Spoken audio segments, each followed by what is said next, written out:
Hey guys, welcome back to E3. We're IGN. You guys are making an amazing game called Absolver, and you're going to tell us all about it, and we're going to see some awesome footage, right? We are. Okay, cool. Exclusive footage. Exclusive footage. IGN exclusive footage. Man, we are so lucky. So if you guys could just talk us through what we're seeing here, because this is all new stuff that people wouldn't have seen. Okay, so Absolver is an online action game in which players explore a small open world in which they are seamlessly matchmaked all the time with other players. The core gameplay is a 3D real-time martial art combat with different combat styles. And you see our character here. If he stands here a little weird, it's because he's doing the Stagger Style, which is our drunken boxing style. Right. And so all his attacks are kind of based on stumbles and, you know, kind of falling all over the place. Yeah. But it's actually all pretty controlled and it's unpredictable. And you may recognize that style from the Jackie Chan movies and other movies in that genre where it's supposed to be funny, but at the same time it is excruciatingly effective. Yeah. When we did our research, we realized that it's actually a very ancient Chinese martial art style. That was the legend says it was created by 8 immortals. Like the Dongbin monk, for instance. Yeah. And eventually it became known as the drunken style because it's very smooth and fluid and sort of fake on balance. It's a really interesting style to practice. Yeah. And you say like it's meant to be quite funny. Like I played it yesterday and it is really silly because that's the thing. It's a really sort of complex game. Then you have these guys like walking around like they've had too much to drink. Yeah. Yeah. It's not much different from E3. Okay, yeah. After a certain hour. Yeah, exactly. Yeah, and I mean, I played it over at the Devolver a lot, where basically people are drinking beer and DJing all day. So it feels like this really sits in like with the Devolver style. It's all fun and games. We had to do it. And it's one of 4 combat styles that are in the game, and maybe you can talk a little bit about the other ones. Which you can, so at the beginning of the game, you're going to choose one of 3 because the drunken boxing style is a bit hidden. Right. And as you play the game, you can meet players, and they can become your mentor.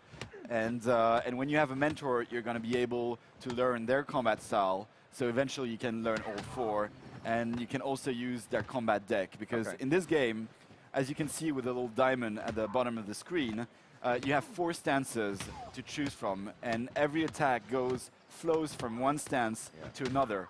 And in what we call the combat deck editor, you can place all the attacks that you've learned in the game in a sort of deck to create your own unique play style. And then in real-time gameplay, you can use this system to create your combos in real time. Right. It's very dynamic and it's very flexible system that's super interesting to play in PvP. It also adds a layer of strategy to the game because as you encounter other players in the world, you'll know how they're about to fight as they, you know, from their stance. Yeah. And you can adjust to combat them for the best outcome for you. Yeah. There's always that element of surprise. So when you meet somebody you don't know the level, you don't know anything about them, and you don't know what moves they have. So you're gonna need to understand their move sets before you can actually effectively tackle it. And you mentioned like the mentor thing. Yeah. So is that basically so people just don't rush in, start fighting everyone? Like, how does the mentor thing work? Well, mentorship is a relationship between players. So as a player, you can decide to create a school of martial arts. Yeah. And so you create a combat deck and say, okay, this deck will represent my school. Okay. And people whom you meet in the world can ask to join your school. And when they join your school, they can use that combat deck even if they haven't learned these attacks themselves.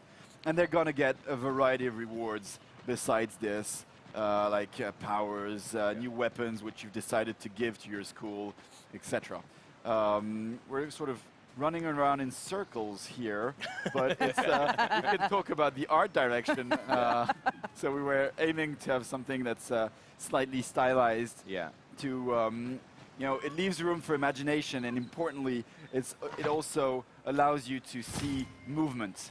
And because we really focused on that dynamic of movement, on how you can read your enemy's attacks, and having this sort of stylized art direction helps for this. And what about the gear these guys are wearing? So like, is that like fully customizable what you can have? It's fully customizable from your mask to your shoes. You've got 9 pieces of equipment that you can, so here you've looted some chest armor which you could equip. The basic trade-off is between protection level and weight. Right. And so if you equip too much stuff, and you're not strong enough to carry it, you're going to be too heavy, and that'll impact your movement speed, your dodge distance, stuff like that. So that's the kind of balance you're making. And is that some of the stuff you can incorporate into your school then as well? Because like you'll have one set of armor for one style, one set of armor for another.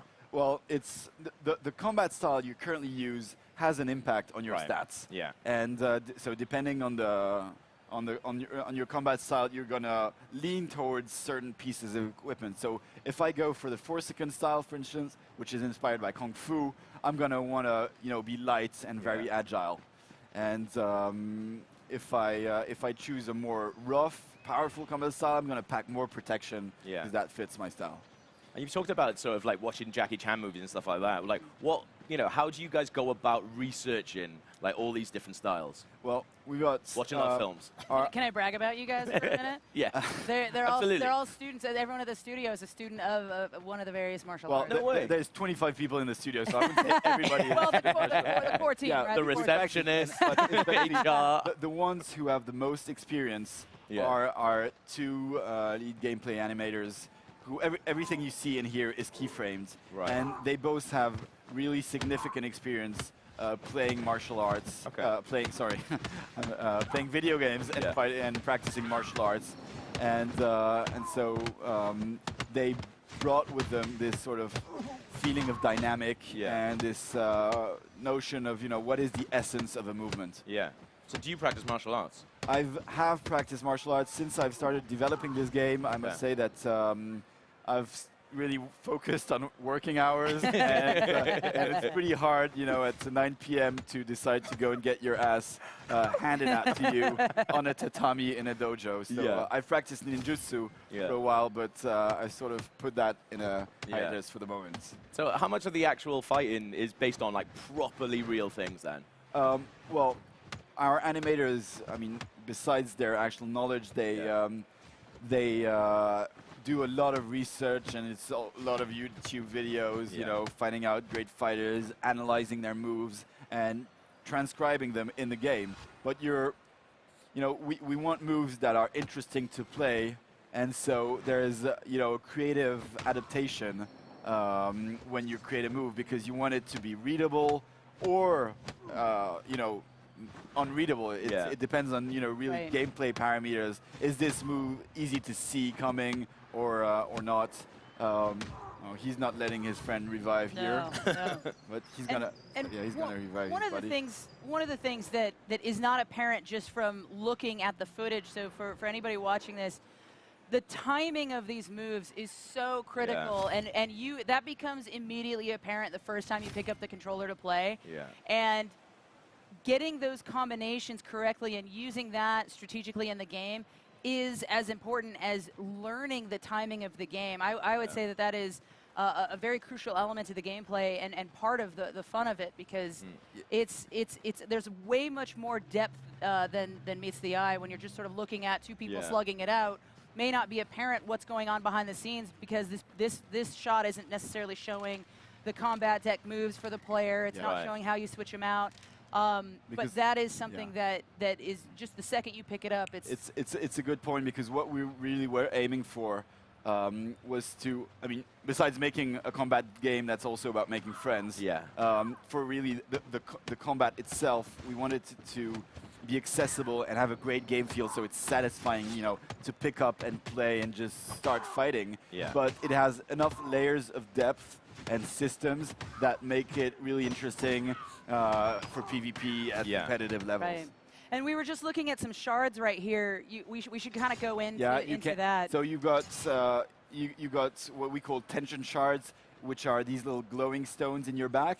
They fill up during combat, and they allow you to use special items, powers, and to take weapons out. So here I've got a sword that I could take out when I have 3 shards, and the minute I take my sword out, I switch to a sword combat deck, which I customized myself. And this is how you do it, actually. Perfect timing. Is it? I don't know this footage, so I don't know what's going to happen here. I thought he was going to lean in front of the this was an altar. It's the place where you can meditate, you can edit your combat deck. Importantly, you can jump into game modes, because I mean, when you're exploring the world, it's really free form. So you're going to meet people. Are they going to be friends or foes, mentors or students? You don't know what's going to happen. But if you want that, pure combat experience, you can go into special game modes. So it's 1 versus 1 game mode and 3 versus 3 game mode. Right. We have 2 game modes at launch on August 29th on PC and PS4. But we plan on really updating this game a lot and adding game modes, adding attacks, adding weapons and stuff as we after launch. We saw like a bunch of people running in there, and there was like a kind of a big group of people going in. Like, what's the sort of most that it can handle? This is a small open world. You're going from one zone to another. All this is interconnected, totally seamless. But in one zone, that's awesome. In one zone, there can be up to 3 players. So it's not an MMO. What we're really interesting is having that relationship between players. Right. And so it's really about meeting somebody and what's going to happen as you encounter that person. And you said it's a fighting game that's about making friends. So is the idea then that you walk around in this world, you meet people, you earn their respect by kicking their ass, and then you go into like other game modes with them? You're gonna build your team to go into 3v3 or to go into tournaments together. And I mean, there's a variety of relationship we saw. And when we ran the closed alpha a couple of months ago, we realized that actually in the world, people are rather respectful towards each other. Right. They don't like sort of attack each other right away. And I think there's a number of reasons. Because it's a martial arts game, you kind of have that respect for your opponents.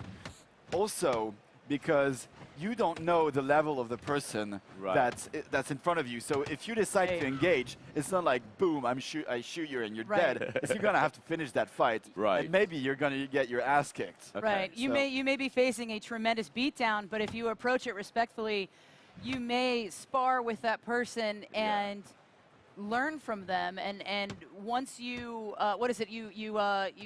if you block a move successfully 3 times, you learn that move and you get that move in your deck. That's a really interesting mechanic. Relationships are a huge, they have a huge impact on how you learn through the game.